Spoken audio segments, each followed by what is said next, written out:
berkhianat itu bukan umat Islam, tapi adalah orang-orang Yahudi. Jadi orang Yahudi, kabilah yang tinggal di Madinah ada 3 kabilah, Bani Qainuqa, Bani Quraidah, dan Bani Nadir.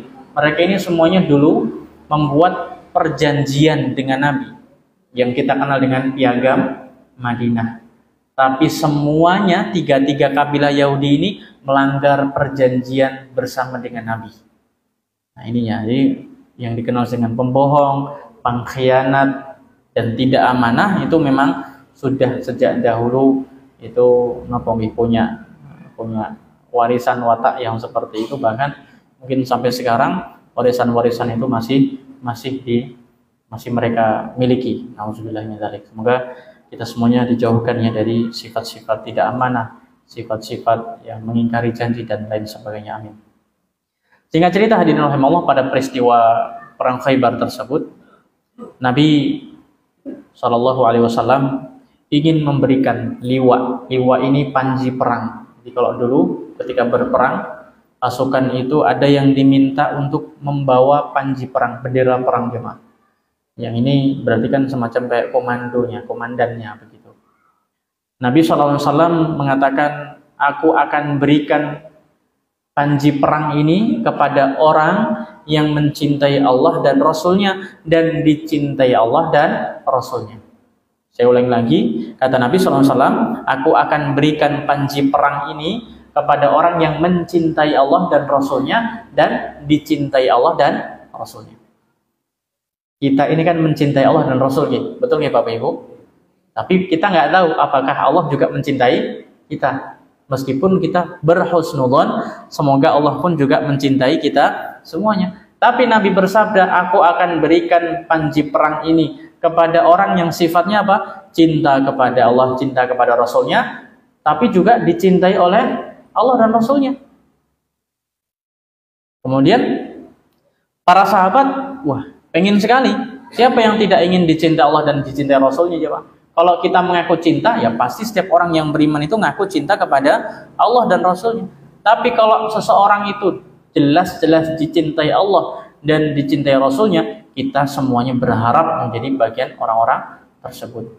Lau tiana rayata ghadan rajulan yuhibbullaha wa rasulahu wa yuhibbuhullahu wa rasuluhu. Kata Nabi SAW, aku akan berikan panji perang ini kepada siapa? Besok kepada orang yang mencintai Allah dan Rasulnya dan dicintai Allah serta dicintai oleh Rasulnya. Para sahabat bertanya-tanya, itu siapa ya?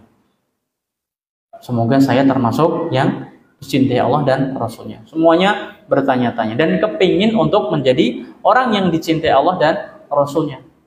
Akhirnya Nabi Muhammad SAW bertanya begini, Aina Ali? Di mana Ali bin Abi Thalib? Ketika tadi para sahabat semuanya sibuk untuk mempertanyakan siapa orang yang akan diberikan apa jemaah diberikan panji perang tadi, kemudian Nabi bertanya, Aina Ali? Di mana kok Ali nggak kelihatan ini? Jadi Nabi SAW itu hadirin rahimakumullah, di antara sifat seorang pemimpin kalau kita belajar kepemimpinan ala Nabi SAW itu adalah Nabi sering menanyakan ya para sahabat-sahabatnya. Ini fulan kok nggak kelihatan kemana? Ini fulan kemana kok nggak kelihatan? Apakah sakit atau sedang ada urusan atau ini dan itu? Jadi yatafaqat, ya, mencari dan menanyakan kabar-kabar orang-orang yang dipimpinnya. Inilah akhlak kepemimpinan yang diajarkan oleh Nabi Muhammad SAW. Nabi bertanya, Aina Ali? Kok nggak kelihatan ini? Di beberapa kesempatan pun juga sama seperti itu. Setelah perang selesai, kebiasaan Nabi itu bertanya kepada para sahabatnya, di mana fulan kok nggak kelihatan, apakah syahid, dan seterusnya. Sampai-sampai Nabi pernah bertanya, hadirin rahimakumullah, di mana itu Julaibib? Ada seorang sahabat Nabi yang bernama Julaibib. Yang ini orangnya biasa-biasa, tidak punya kedudukan di masyarakat, tapi ternyata Nabi menanyakan orang tersebut. Artinya hadirin, Nabi tidak membedakan siapa orang itu. Entah itu orang punya kedudukan, orang biasa, orang berpangkat, di mata Nabi semuanya sama-sama sahabatnya. Itulah akhlak kepemimpinan Nabi Muhammad SAW. Pernah suatu ketika ada seorang wanita yang biasanya itu nyapu Masjid Nabawi jemaah. Jadi membersihkan kotoran yang ada di Masjid Nabawi. biasanya nyapu. Terus Nabi Muhammad SAW masuk masjid kok nggak kelihatan itu ibu-ibu ini. Di mana itu ibu-ibu yang biasanya nyapu masjid? Kemudian para sahabat mengatakan, "Wahai Rasulullah, tadi malam beliau wafat." Nabi agak sedikit kaget. "Kenapa kalian tidak mengabarkan kepadaku?" Mungkin para sahabat, "Oh, ini bukan ya orang biasa." Mungkin para sahabat menganggapnya ini adalah orang biasa yang tidak perlu Nabi menghadiri jenazahnya. Tapi Nabi sampai kemudian apa? "Tunjukkan kepadaku mana kuburannya." Sampai-sampai Nabi Muhammad SAW itu menanyakan hadirin di mana itu dikuburkan. Ini kan perhatian Nabi kepada siapapun, entah itu orang yang berprofesi ini atau itu, atau orang yang punya kedudukan ini, dan itu semuanya sama di hadapan seorang pemimpin yang disebut sebagai Nabi Muhammad SAW. Semuanya punya hak, entah kaya miskin, berpendidikan atau tidak, semuanya punya hak untuk dipedulikan oleh seorang pemimpin. Mari kita belajar dari akhlak Nabi Muhammad SAW yang tidak membedakan antara satu orang dengan orang yang lainnya. Bahkan Nabi tetap berakhlak baik kepada siapapun, meskipun Nabi pernah disakiti, meskipun Nabi mungkin pernah dizolimi atau yang lainnya. Kembali ke kisahnya Ali tadi, Nabi bertanya, "Di mana Ali?" Para sahabat kemudian mengatakan, "Ya Rasulullah, wahai Rasulullah, sesungguhnya Ali itu sedang sakit mata, makanya nggak hadir di sini." Jadi, Nabi sedang bertanya kepada para sahabatnya dan ingin mencari tahu di mana itu Ali bin Abi Thalib. Para sahabat kemudian mengatakan, sesungguhnya Ali bin Abi Thalib sedang sakit mata yang tidak bisa hadir di sini. Kemudian dipanggillah Ali bin Abi Thalib, dan hadirin yang semoga dirahmati Allah SWT. Sekali lagi Allah berikan mukjizatnya kepada Nabi yang Allah cintai, yaitu Nabi Muhammad alaihi salatu wassalam. Saat Ali bin Abi Thalib sedang mengadukan sakit mata, ya, kemudian Nabi berdoa dan Nabi Muhammad SAW itu agak sedikit meniup di mata Ali bin Abi Thalib, dan akhirnya Ali bin Abi Thalib apa jemaah? Sembuh. Ini salah satu mukjizat yang Allah berikan kepada Nabi Muhammad SAW, yaitu bisa menyembuhkan orang yang sakit. Kalau kita berbicara tentang mukjizat yang diberikan kepada para nabi, Bapak Ibu yang saya hormati, hampir semua mukjizat yang diberikan kepada nabi-nabi sebelum Nabi Muhammad itu diberikan kepada Nabi Muhammad SAW dengan caranya sendiri. Misalnya hadirin, kalau dulu Nabi Isa alaihissalam itu kan dikenal mukjizatnya adalah bisa menyembuhkan orang sakit. Nabi Muhammad SAW pun juga diberikan mukjizat yang hampir mirip seperti itu. Ya, yaitu kalau Nabi Isa zaman itu adalah sakitnya penyakit kulit, ya, lepra, kusta dan sebagainya. Tapi Nabi Muhammad SAW pun juga diberikan mukjizat yang sama seperti itu bisa menyembuhkan Ali bin Abi Thalib yang saat itu sedang sakit mata, ditiup, didoakan dan sembuh. Mukjizat yang lainnya Allah berikan kepada Nabi Musa alaihissalam. Nabi Musa alaihissalam itu mukjizatnya diantaranya apa Bapak Ibu? Bisa membelah lautan dengan tongkatnya. Kalau Nabi Muhammad SAW itu membelah bulan. Begitu juga Nabi Musa alaihissalam itu diantara mukjizatnya adalah bisa mengeluarkan air, ya, mata air dari tanah untuk kabilah-kabilah yang menjadi pengikut beliau. Sedangkan Nabi Muhammad SAW diantara mukjizatnya yang hampir mirip dengan mukjizat Nabi Musa adalah mengeluarkan air dari sela-sela jari-jarinya. Jadi hadirin yang semoga dirahmati Allah Subhanahu wa taala, ini diantara yang Allah berikan kepada manusia terbaik, Nabi yang terbaik, Nabi Muhammad SAW. Kalau kita tengok lagi mukjizat yang diberikan kepada Nabi Sulaiman, apa mukjizatnya jemaah?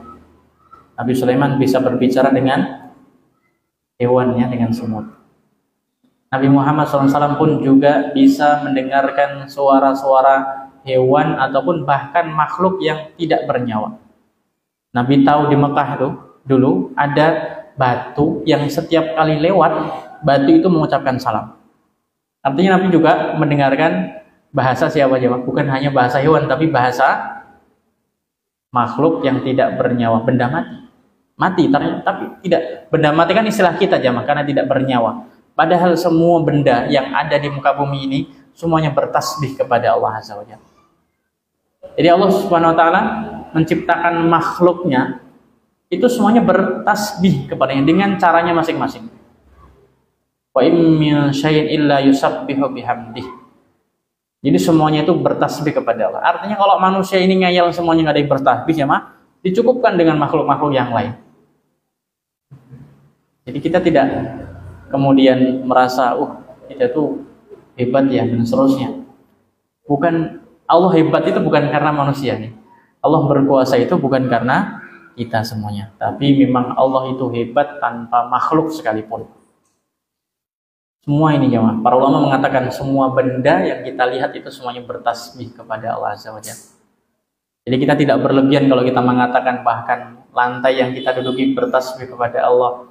Kemudian tiang yang ada di masjid ini bertasbih kepada Allah. Karena berasal dari ayat tadi, wa in min syai'in illa yusabbihu bihamdih.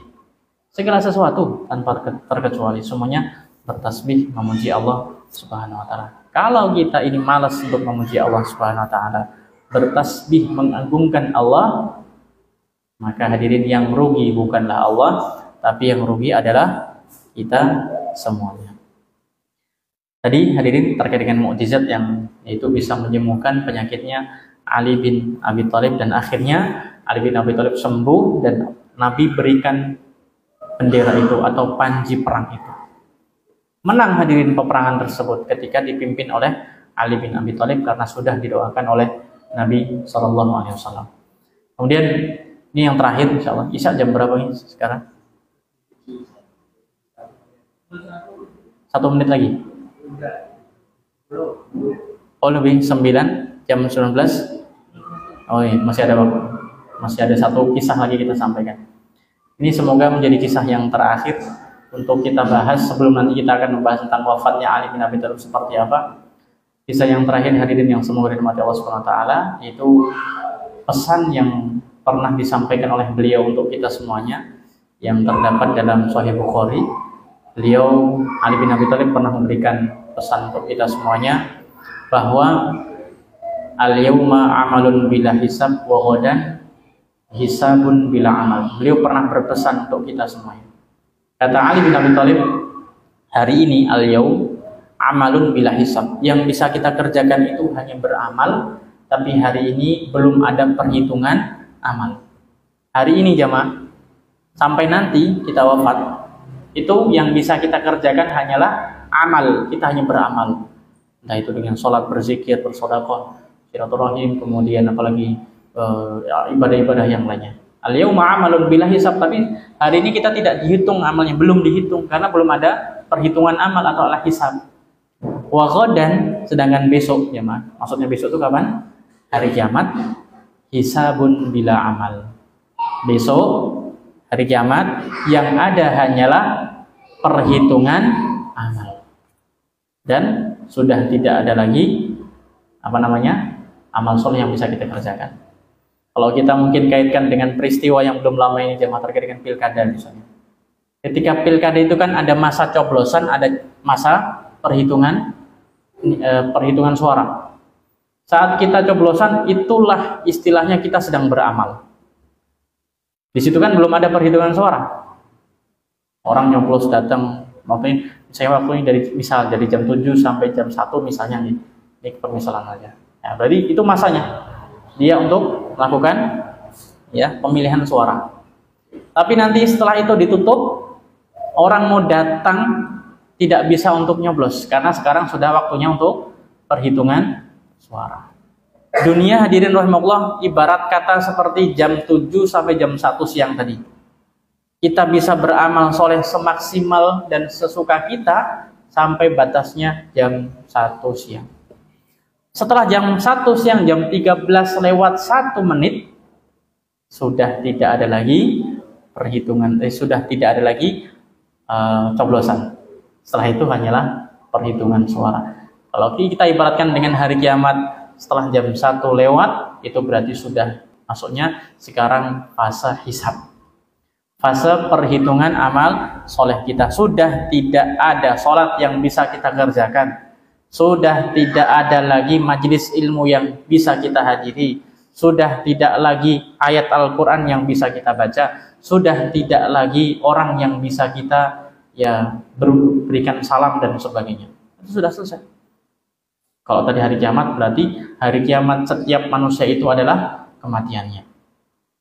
Makanya kata Ali bin Abi Thalib, al-yauma amalun bila hisab, hari ini itu kita beramal, besok hisab itu pada hari kiamat. Makanya hadirin yang semoga dirahmati Allah Subhanahu wa taala, ini menjadi pesan untuk kita semuanya. Marilah selalu kita ingat bahwa ya kehidupan dunia itu hanyalah sebatas kita ya, beramal kepada Allah Subhanahu wa taala, yang menjadi saksi nanti adalah amal-amal soleh kita semuanya. Kalau tadi ya di hari ada misalnya peristiwa pilkada ada saksinya juga, begitu juga dengan kita nanti di hari kiamat ada saksinya. Siapa saksi kita jemaah? Salat kita akan menjadi saksi, siam kita akan jadi saksi, Quran yang kita baca akan menjadi saksi, sedekah kita akan jadi saksi, tangan kita, ya Allah ini dulu tangan digunakan fulan untuk membantu saudara-saudaranya, ya Allah ini dulu kaki digunakan fulan selama hidupnya untuk datang ke majelis ilmu, ya Allah dulu kaki ini digunakan untuk silaturahim, ya, untuk membantu saudara-saudaranya untuk hadir di masjid dan musola atau langgar dan sebagainya. Maka hadirin rahimakumullah, kita semuanya ingin memperbanyak saksi-saksi kebaikan pada hari kiamat. Mungkin tempat yang kita duduki hari ini kan bisu jamaah. Mungkin nanti pada hari kiamat akan menjadi saksi pada hari kiamat di hadapan Allah Subhanahu wa taala, bahkan bahwa fulan dulu pernah menghadiri majelis ilmu tanggal sekian hari ini, tahun ini dan sebagainya. Yang terakhir hadirin yang saya hormati rahimakumullah, terkait dengan wafatnya Ali bin Abi Thalib. Ali bin Abi Thalib wafat pada tahun ke-40 Hijriah. Kurang lebih usianya saat itu 63 tahun. Jadi usia Nabi wafat 63 tahun, usia Abu Bakar wafat 63 tahun, usia wafatnya Umar juga 63 tahun. Kalau Utsman agak sedikit panjang usianya 80-an tahun. Sedangkan usia wafatnya Ali bin Abi Thalib juga 63 tahun. Dia wafat di Kufah hadirin, karena ibu kota kaum muslimin saat itu di zamannya Ali bin Abi Thalib bukan di Madinah. Jadi di zamannya Nabi pusat pemerintahannya di Madinah sampai pada masanya Utsman bin Affan. Kemudian pada masanya Ali bin Abi Thalib pusat pemerintahan kaum muslimin, karena sudah umat Islam ini sudah tersebar di beberapa wilayah, sudah luas, maka kemudian berpindahlah kekuasaannya di mana? Di Kufah, di Irak. Nah di Irak tersebut ya, Ali bin Abi Thalib ya mendapatkan ajalnya, dan beliau ketika subuh ya sebelum subuh ya, sebelum adzan subuh, beliau biasanya itu membangunkan kaum muslimin untuk sholat. As-shalah, bangun sholat. Itu tugas. Ini beliau melakukan sendiri ya, bukan memerintahkan kepada bawahannya, ajudannya atau yang lainnya, tapi Ali bin Abi Thalib sendiri yang turun ke jalanan Kufah saat itu untuk mengingatkan, wahai kaum muslimin, bangun sholat subuh. Nah, saat itu gelap, tiba-tiba ada seorang ya, orang Khariji ya, dari Khawarij ya, yang bernama Abdurrahman bin Muljam, itu tiba-tiba ya, membunuh Ali bin Abi Thalib saat Ali bin Abi Thalib sedang membangunkan kaum muslimin untuk mendirikan sholat subuh. Dan itu di bulan Ramadan jemaah, di bulan Ramadan 21 Ramadan tahun 40 Hijriah. Radhiyallahu anhu, semoga Allah Subhanahu wa taala meridai seluruh sahabat Nabi Muhammad sallallahu alaihi wasallam, dan semoga kita pun juga meneladani kisah-kisah terbaik dari sahabat-sahabat Nabi, dan menjadi pelajaran bagi kita semuanya bahwa ya, hidup itu hanyalah untuk memperbanyak bekal untuk beramal salih, karena ketika kita sudah kembali kepada Allah tidak ada lagi kebaikan yang bisa kita lakukan, hanya hisab ataupun perhitungan amal yang nanti akan kita pertanggungjawabkan. Semoga ini bermanfaat. Kurang lebihnya mohon maaf. Kebenaran datang dari Allah Subhanahu wa taala. Kekurangan maka kami beristighfar dan memohon ampun kepada Allah Azza wa Jalla. Mari kita akhiri dengan kafaratul majlis. Subhanakallahumma wa bihamdika asyhadu an la ilaha illa anta astaghfiruka wa atubu ilaik. Wassallallahu wasallam ala nabiyyina Muhammad wa ala alihi wa sahbihi ajmain. Terima kasih. Wassalamualaikum warahmatullahi wabarakatuh.